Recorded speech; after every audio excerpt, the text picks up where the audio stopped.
వృశ్చిక రాశి జాతకులకు ఎన్నని అక్షరంతో కలిగినటువంటి వ్యక్తి మీ యొక్క జీవితంలో ప్రముఖ పాత్రను ఇక పోషించబోతున్నాడు. వారి మాట చేత మీరు కొంచెం జాగ్రత్తగా ఉండండి.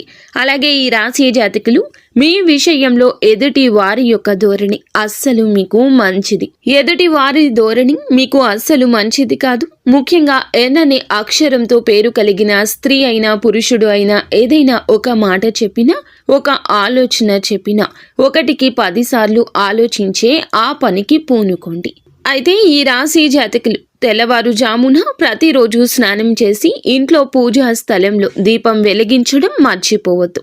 సుబ్రహ్మణ్యేశ్వర స్వామి వారి యొక్క మంత్ర జపాన్ని చేసుకోండి. సర్వదా మంచి జరుగుతుంది. ఇంకా మీకు ఇతరత్ర ఎటువంటి సందేహాలు సమస్యలు ఉన్నా, భార్యాభర్తల సమస్యలు, సంతాన సమస్యలు, స్త్రీ పురుష వశీకరణం చేస్తారు మా గురువు గారు. 3వ గంటకి తెలియకుండా పరిష్కారం చెప్పబడును.